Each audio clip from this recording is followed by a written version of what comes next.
नमस्कार, मैं अशोक कुमार पांडे और स्वागत है आपका टीसीएच पर। हाजिर हूं इजराइल, फलस्तीन, लेबनान, ईरान, मिडिल ईस्ट और इसके बहाने सारी दुनिया की खबरें लेके। सबसे बड़ी खबर तो गजा और इजराइल से ही है। अभी हमास ने हमला किया है महीनों बाद। जब से यह सीज फायर हुआ था तब से हमास ने अपने हमले बंद रखे थे, लेकिन कल अल कासम ने बाकायदा मिसाइलें गिराई हैं तेल अवीव के पास। कितना नुकसान हुआ है इसके बारे में कोई जानकारी नहीं मिलती है, क्योंकि इजराइल अपने नुकसान के बारे में कोई बात नहीं करता है, अक्सर उसको छुपा जाता है। इसके अलावा हूथी ने भी कल याफा के ऊपर मिसाइल फेंकी है। यह याफा जो है वो तेल अवीव के बहुत करीब है। उसके पहले बेन गुरियन एयरपोर्ट पर मिसाइलें गिरी थी, जिसकी वजह से थोड़ी देर तक जो बेन गुरियन एयरपोर्ट था वो डिस्टर्ब था। इजराइल दावा कर रहा है कि आसमान में ही इनको रोक लिया गया, लेकिन हूथी का कहना है कि इन्होंने इंपैक्ट किया है। क्या इंपैक्ट किया है, कैसे इंपैक्ट किया है, फिलहाल हमें कुछ नहीं पता। लेकिन इतना तो तय है कि इजराइल के अंदर फिर से एक बार अफरा तफरी शुरू हो गई है। अगर यह जंग शुरू हुई है तो इजराइल को भी इसकी कीमत चुकानी पड़ेगी। हूथी लगातार हमले कर रहा है और अल कासम ने रॉकेट जो फेंके हैं उससे बिल्कुल क्लियर कर दिया है कि हमास पूरी तरह से खत्म होना तो छोड़ दीजिए, लगभग पहले ही की तरह मजबूत है और लगातार हमले कर रहा है। इस बीच में इजराइल में चल क्या रहा है वो समझना बहुत इंपॉर्टेंट होगा। इजराइल के एक एक्स सुप्रीम कोर्ट चीफ हैं, यानी सुप्रीम कोर्ट के एक्स जज हैं, जिनका नाम है आरोन बराक। उनका यह कहना है कि इजराइल गृहयुद्ध के बहुत करीब पहुंच गया है। गृहयुद्ध यानी सिविल वार, अंदरूनी लड़ाई। लगातार नेतन्याहू की कोशिश रही है कि कैसे भी ईरान के अंदर सिविल वार करा दें। सीरिया के अंदर तो लगभग सिविल वार कराया ही है उन्होंने, लंबे वक्त से चल रहा था। उसके बाद असद की कुर्सी भी चली गई। जिसने असद की कुर्सी खींची है उसके खुद हालत खराब है टर्की में। उस पर मैं बहुत डिटेल में बात करूंगा।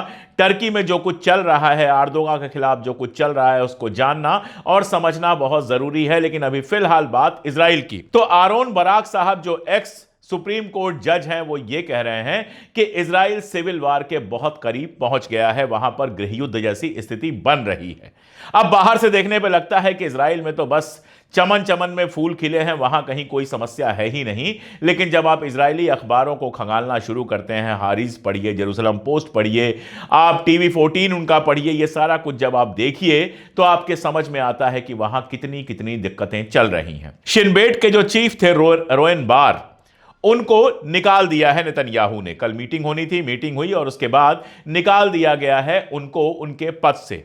अब शिन बेट, आप यह समझ लीजिए कि इजराइल की सबसे बड़ी सिक्योरिटी एजेंसी है। शिन बेट ने जांच की थी और 7 अक्टूबर में जो कुछ हुआ था उसके लिए नेतन्याहू को दोषी बना था। इतना ही नहीं किया था, इसके अलावा भी शिन बेट की जांच में ही यह बाहर आया था कि प्राइम मिनिस्टर के कार्यालय से, प्राइम मिनिस्टर के ऑफिस से, उनके दफ्तर से कागजात जो हैं वो लीक किए गए हैं जानबूझ के, ताकि सीज फायर ना हो पाए। और सबसे बड़ा बम तब फूटा जब यह सामने आया कि कतर से एक बिजनेसमैन ने नेतन्याहू का जो प्रवक्ता है, जो स्पोक्स पर्सन है, उसके अकाउंट में पैसे भेजे थे, जिसको इजराइल में कतर गेट कहा जा रहा है। यह सीधा सीधा आरोप है कि नेतन्याहू ने पैसे लिए हैं कतर के एक संगठन से। अब शिन बेट के चीफ की 3 बातें उनका कहना है और उन 3 बातों को बहुत गौर से देखने की जरूरत है। पहली बात तो कतर गेट की बात जो मैंने की, उन्होंने कहा कि मुझे इसलिए हटाया गया ताकि कतर गेट की ठीक से जांच ना हो सके। नेतन्याहू ने जो पैसे खाए हैं, जो गद्दारी की है देश के साथ, आप याद कीजिए, कल विपक्ष के नेता ने कहा था, पूर्व प्रधानमंत्री ने कहा था कि उन्होंने गद्दारी की है, नेतन्याहू ने गद्दारी की है और उसको छोड़ देनी चाहिए कुर्सी। तो एक तो ये बात कह रहे हैं कि कतर से पैसे लिए हैं नेतन्याहू ने। दूसरी बात कह रहे हैं कि नेतन्याहू ने होस्टेज डील जो चल रही थी, जो सीज फायर की बातचीत चल रही थी, जानते बूझते हुए नेतन्याहू ने उसको नुकसान पहुंचाया है। इजराइल और अमेरिका लगातार दावा कर रहे हैं कि सीज फायर टूटने के लिए हमास जिम्मेदार है। हमास का एक बयान आया कि हम जितने फ्लैक्सिबल हो सकते थे उतने फ्लैक्सिबल हुए सीज फायर करने के लिए, लेकिन ये लोग तैयार नहीं है। उसके बाद के 2 बयान मैं आपको पढ़वाता हूं। एक बयान है हारिज का। हारिज इजराइल का अखबार है, थोड़ा लिबरल अखबार है। उसका साफ साफ यह कहना है कि अगर सीज फायर की डील टूटी है तो इसके लिए हमास नहीं, नेतन्याहू जिम्मेदार है। यह तो हारिज का कहना है। और इसके साथ साथ मैं आपको उससे भी इंपॉर्टेंट सोर्स का एक ट्वीट दिखाता हूं, बराक डेविड का। बराक डेविड एक्सियास में लगातार लिखते हैं, इजराइल के एक्सपर्ट माने जाते हैं और जायनिज्म के काफी करीब भी माने जाते हैं। उन्होंने हिब्रू में एक ट्वीट किया और हिब्रू में जो ट्वीट किया, जो ट्वीट उसको ट्रांसलेट करके दिखाता है वो आपके सामने है। उसमें उनका कहना है कि सीज फायर की डील टूटी नहीं है। सीज फायर की डील को तोड़ा गया है और नेतन्याहू ने सीज फायर की डील को जानबूझकर तोड़ा है। जिसके पास जरा भी दिमाग है और जो हक का जरा भी सोच सकता है, जिसके दिमाग को ज़ायनिस्टों ने या हिंदुस्तान के अंदर के संघियों ने खरीद नहीं लिया है, वो 2 मिनट बैठ के देख ले कि सीज फायर की डील थी क्या। सीज फायर की डील बहुत क्लियर थी कि पहला जो महीना था, पहला जो सीज फायर का दौर था, उसमें एक्सचेंज होना था, होस्टेजेस का एक्सचेंज होना था। जिन फलस्तीनियों को इजराइल ने गिरफ्तार करके रखा है वो इजराइल छोड़ता और जिनको होस्टेज बनाया है हमास ने वो छोड़ता। लेकिन पहला दौर खत्म हो जाने के बाद क्या था, और यह तय हुआ था, इस पर इजराइल ने सिग्नेचर किया था, यह एक इंटरनेशनल डील थी और उसमें बहुत क्लियर था कि इजराइल सेकेंड फेज में अपनी आर्मी हटाना शुरू करेगा। इजराइल ने वो सेकेंड फेज शुरू ही नहीं होने दिया। फर्स्ट फेज खत्म होने के बाद उसने सीधी डिमांड करनी शुरू की कि हमारे होस्टेजेस को छोड़ो वरना हम दोबारा जंग शुरू कर देंगे। कारण क्या था? कारण 2 थे। पहली बात तो यह कि बेन ग्विर जैसे कई सारे लोग जो नेतन्याहू के मंत्रिमंडल में शामिल थे, वो सीज फायर के मुद्दे पर मंत्रिमंडल छोड़ के चले गए थे और नेतन्याहू को खतरा था कि बजट पास कराना भी मुश्किल हो रहा था। तो खतरा यह था सबसे बड़ा कि कहीं ऐसा ना हो कि उसकी सरकार अल्पमत में आ जाए और उसकी कुर्सी चली जाए। और दूसरा खतरा यह था कि जनता साफ साफ देख पा रही थी कि जो होस्टेजेज आए थे उनके साथ उतना बुरा व्यवहार नहीं हुआ था जितने बुरे व्यवहार का दावा किया जा रहा था। और इसकी वजह से पूरे जंग के लिए, सारी लड़ाई के लिए नेतन्याहू को जिम्मेदार ठहराया जा रहा था। 7 अक्टूबर की जांच शुरू हो गई थी और जांच की जो रिपोर्ट आई थी उसमें सीधे उंगलियां नेतन्याहू के ऊपर उठ रही थी। और यही वजह है कि 75% से ज्यादा लोग इजराइल में नेतन्याहू के खिलाफ हैं।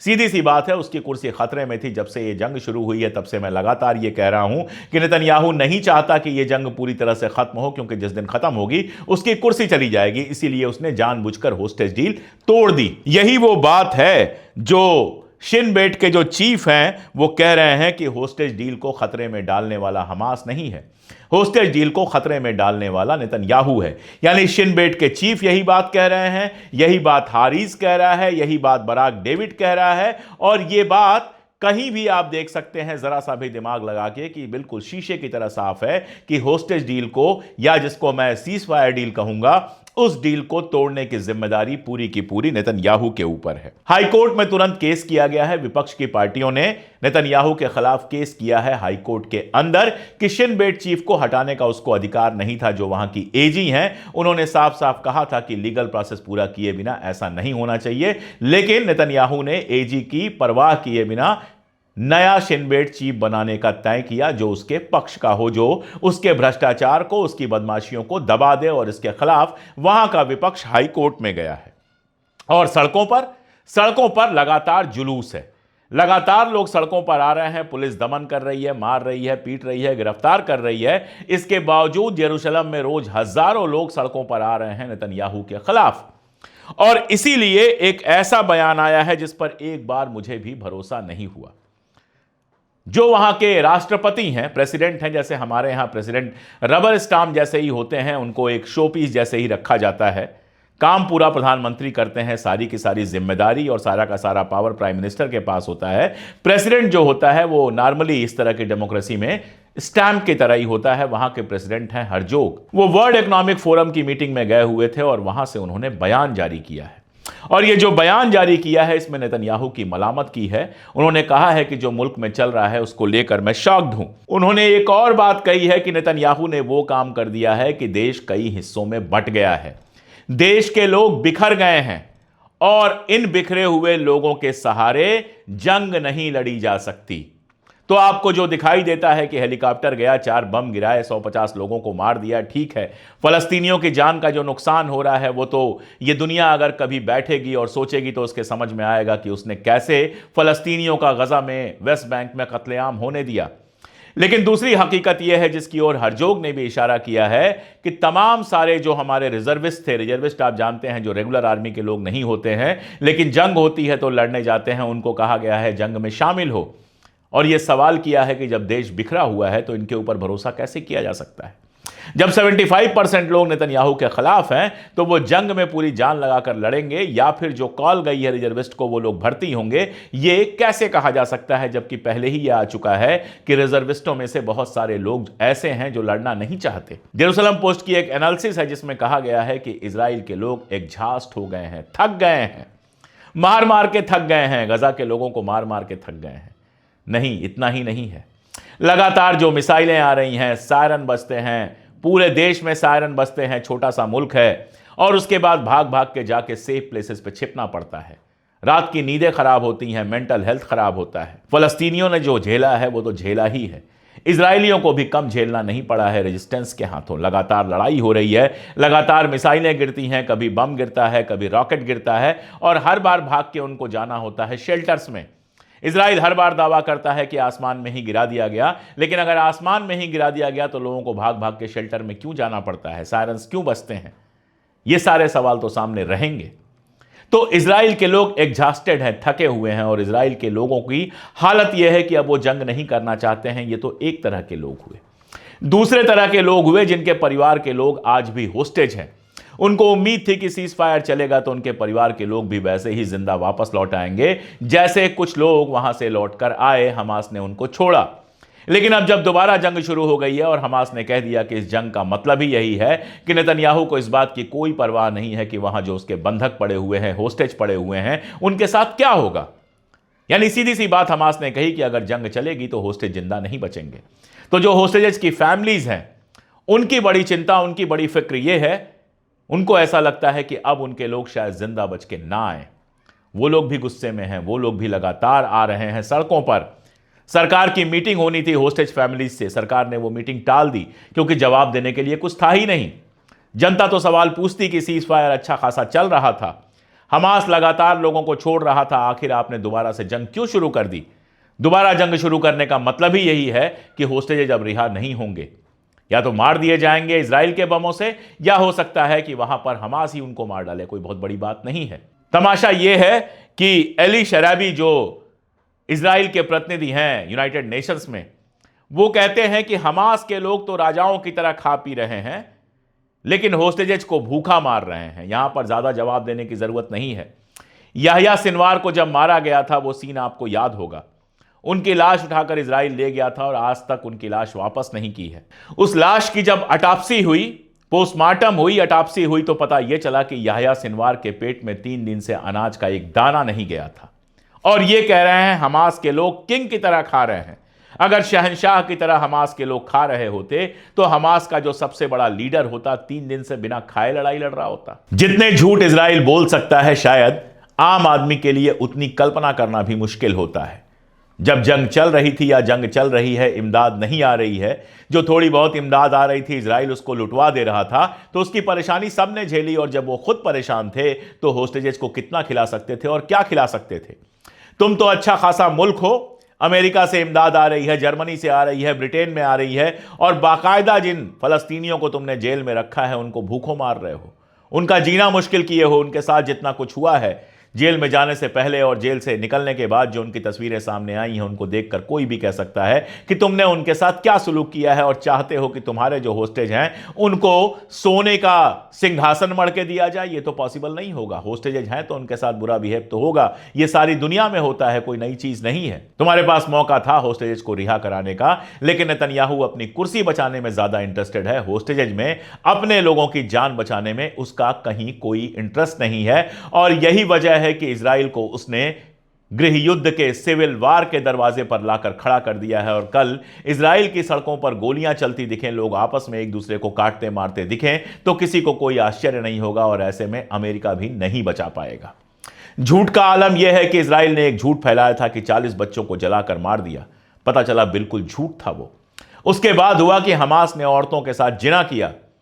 ग्रोक पर किसी ने यह सवाल पूछा, ग्रोक ने जितने फैक्ट्स थे सबको एनालाइज करके बताया कि यह झूठ है, जिना की कोई खबर नहीं आई है। इसके उल्टे इस बात के बिल्कुल पुख्ता सबूत हैं। कोर्ट में साबित हुआ है कि फलस्तीनी जो कैदी थे उनके साथ जिना किया गया, वहां की आर्मी के लोगों ने, वहां के जेल के जो लोग हैं उन्होंने किया। वो खबरें हैं, सामने खबरें हैं, और उनके खिलाफ कोई कार्रवाई नहीं हुई। एक और खबर आई है अमेरिका से। अमेरिका में खलील को गिरफ्तार किया गया था, जो कोलंबिया यूनिवर्सिटी का स्टूडेंट था, और उसको गिरफ्तार इस बात के लिए किया गया था कि उसने फलस्तीन के समर्थन में जुलूस निकाले थे, फलस्तीन के समर्थन में प्रोग्राम करवाए थे। नेतन्याहू और मस्क की प्लानिंग यह थी कि उनको उठा के फलस्तीन में फेंक दिया जाए, बावजूद इसके कि उनके पास ग्रीन कार्ड था और उनकी जो वाइफ है, उनकी जो अहलियां हैं, वो अमेरिका की परमानेंट सिटीजन है, अमेरिका की रहने वाली हैं। वो कोर्ट में गए और अब कोर्ट ने खलील को इस बात की इजाजत दी है कि ट्रंप ने जो कदम उठाया है उसको वो कोर्ट में चैलेंज कर सके।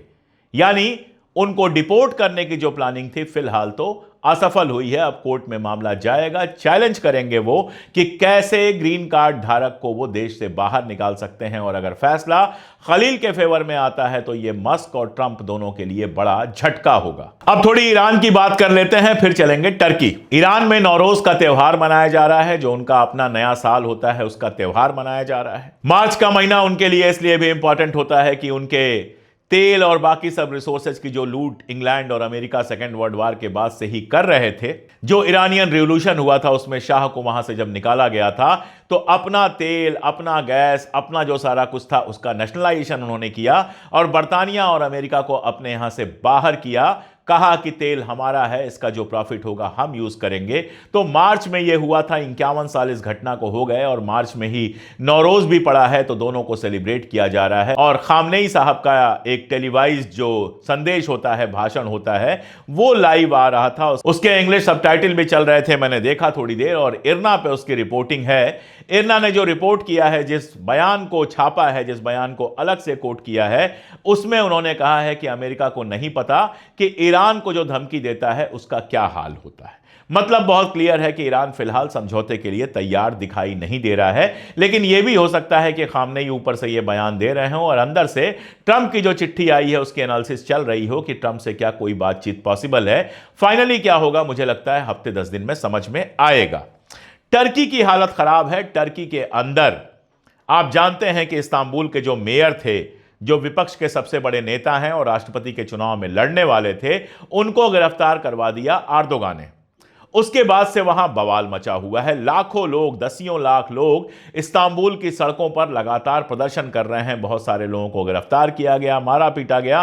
पहली रात हुआ, लगा कि एक रात में खत्म हो जाएगा, लेकिन दूसरी रात भी लगातार, दूसरी रात भी वहां पर वही प्रदर्शन चल रहे हैं। लाखों लोग सड़क पर आए हैं और अब दुनिया भर के अखबार जिस तरह से रिपोर्ट कर रहे हैं, ऐसा लगता है कि एर्दोगान के दिन गिने चुने हैं। जैसे CNN ने कहा कि क्लोज टू एंड, ऐसा लगता है कि एर्दोगान का जो राज है अब खत्म होने वाला है। यह CNN की रिपोर्ट है और ऐसी ही रिपोर्ट कई और जगहों पे आई। ये साथ में क्या हुआ है, लीरा की जो वैल्यू है, जो वहां की करेंसी है, उसकी जो वैल्यू है वो बिल्कुल खाक में मिल गई है, लगातार नीचे गिर रही है, लगातार वहां का मार्केट क्रैश कर रहा है। यह तब होता है जब आगे हालात सुधरने की उम्मीद नहीं होती है। यानी टर्की के लोगों को यह उम्मीद नहीं है और बाहर के लोगों को भी यह उम्मीद नहीं है कि वहां पे हालात सुधरेंगे। खबर दबाई जा रही है।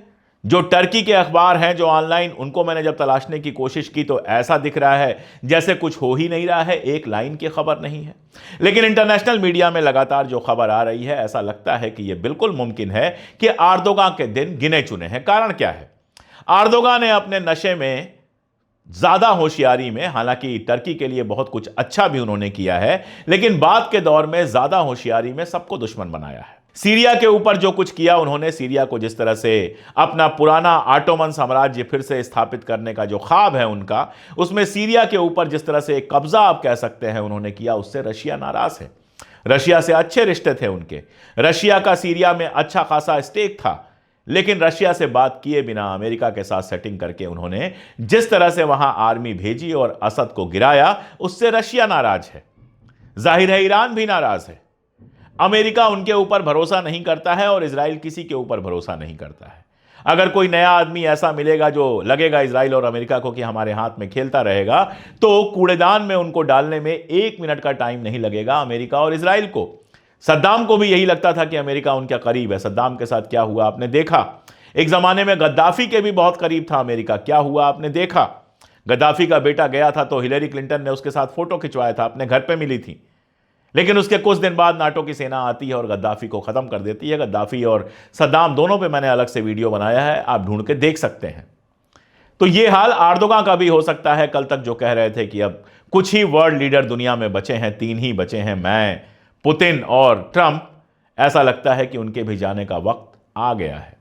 यह हो सकता है कि अमेरिका से वो कोई समझौता कर लें, झुक जाएं, कुछ देने को तैयार हो जाएं और अमेरिका उनको बचा ले।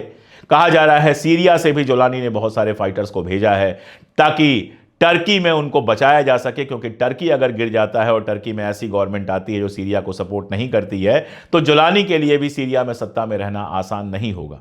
तो जाहिर है असद को गिरा के, असद की कुर्सी खींच के इन लोगों को लगा था कि अब सब कुछ ठीक हो गया, लेकिन ऐसा लगता है कि एर्दोगान की अपनी कुर्सी खतरे में आ गई, और अगर ऐसा होता है तो मिडिल ईस्ट की पॉलिटिक्स में बड़ा बदलाव होगा। उधर जो लगातार तनाव चल रहे हैं, इजिप्ट के ऊपर प्रेशर चल रहा है, उन सब के बीच इजिप्ट ने बयान दिया है कि हमारी आर्मी हर हाल में हर चीज से निपटने के लिए तैयार है।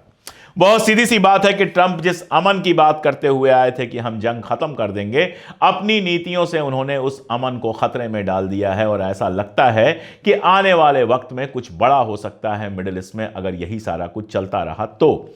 फ्रांस से एक न्यूज आई थी कि फ्रांस ने अपने नागरिकों को कहा है कि ईरान छोड़कर चले जाएं, ईरान में कभी भी कुछ हो सकता है। फ्रांस के बहुत थोड़े से नागरिक हैं ईरान में। ये सारा जो तमाशा है, जो कहा जा रहा है कि नागरिक ईरान छोड़ दें, वहां खतरा है, ये सब बेसिकली साइकोलॉजिकल वार है।